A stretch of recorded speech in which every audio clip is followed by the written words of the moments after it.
Well, it's August, and the Nexus 7 has released. That's the latest, greatest from Google. It's the Google Asus Nexus 7. Talk about a weird long name. But everybody loves this device so much so that you really can't get one right now. They're sold out everywhere. The big things I really don't like about it, I'm purchasing one for a family member, so I already know about it because I like it that much. I want to buy one for a friend, my sister. There's no real outputs on the device itself. Considering the device has almost the same exact power as my Transformer tablet, where it has an HDMI out, has all kinds of extras.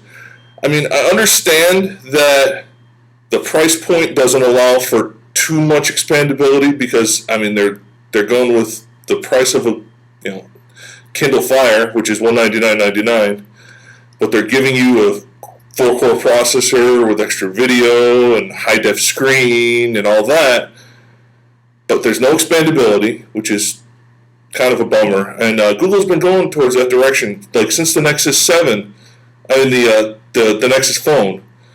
They did the same thing. You get what you get, and there's no extra expandability, internal or external, which is kind of weird because that was one of the selling points. Now all of a sudden they're not doing it anymore. The good things though about it, the screen is amazing. The color is ultra bright and crisp, even in sunlight, as long as you adjust it properly. Again, it's really fast because you're using a teeny tiny screen, 7 inches. The battery life is a lot better because of that too, because the screen is smaller, doesn't draw as much power. It does have HDMI out, but you have to use a special plug-in that goes into the side of the device. But it's not built in, like I said.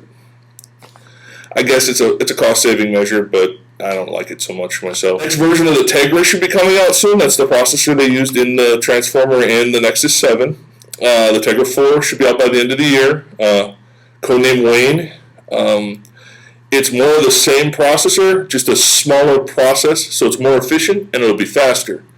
And better video, which is cool because everybody wants high-def video on their little tiny screens now. Windows 8, that's the big thing. Windows 8's coming. It will be here shortly. Everybody's going to get the new graphic user interface with the big animated buttons. Biggest reason why I like Windows 8, it's going to be the same across all platforms, supposedly. We'll see what happens when it actually comes out. Which means your smartphone will look like your tablet, will look like your desktop at home. Biggest reason why I don't like Windows 8, it's going to be the same across all platforms. Desktops don't need big buttons. Little buttons okay. You're pointing and clicking with the mouse and keyboard. Very few people have big old touch screens on their desk right now.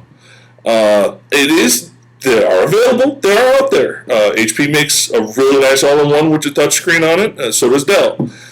I've seen a couple other companies, entering into the foray too, but I don't think touchscreen interface is good for desktop. It's great for tablet, great for smartphone because it's portable and you don't have to have a full-size keyboard with you, that sort of thing.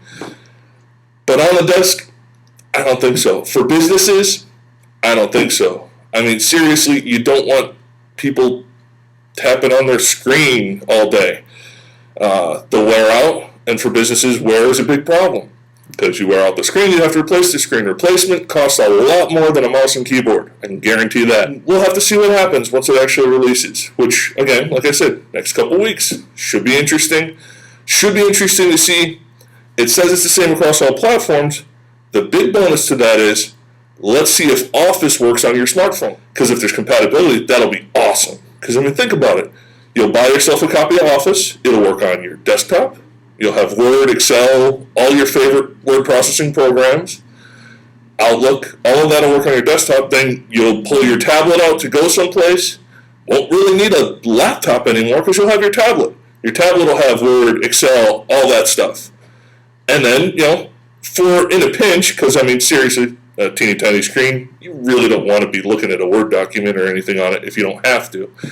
But in a pinch, you can pop up an Excel spreadsheet on your phone. That would be great. If that all works like that interoperability, I can see the Windows Phone format going crazy in the business world. I mean, you can sort of get that with Citrix now, but Citrix has still got a long way to go. Citrix, great idea. You get a server, the server does all the work, all you have is workstations, little tiny thin clients they call them, and they connect to the server does everything. Even when you're remoted, your server's doing everything, so you have a tablet that can have almost the same horsepower as a desktop. It's kind of nice. You see it in a viewing window. The big thing I don't like about it, tablets, smartphones can use Citrix as well, there's no right click. People don't realize how much you use right click until you don't have it. The only way to right click is to hold the button down, wait for a little circle to appear around the edge of it, and let go. That's not so useful. I mean, seriously. I didn't realize how much I used it until I couldn't. That and scrolling. Another thing that Citrix Receiver does not do so well. Because I still use it on my tablet. I love it on my Transformer. It's great. Instead of having to carry a laptop with me, I can use the Citrix Receiver on my Transformer. But it takes a lot of getting used to because you can't right click. Again, no right click, no scroll. To scroll, you have to actually grab the bar and slide it down. And then grab the bar again and slide it down. It's kind of a pain. New processors are coming out on the horizon. New video cards are coming out in another month or so. Nothing too big to talk about, though. It's just a little performance increases. The new processors, they're talking about low voltage, which is nice. Lower voltage. Lower voltage means longer battery life. So portable processing, it should be interesting to see where that goes.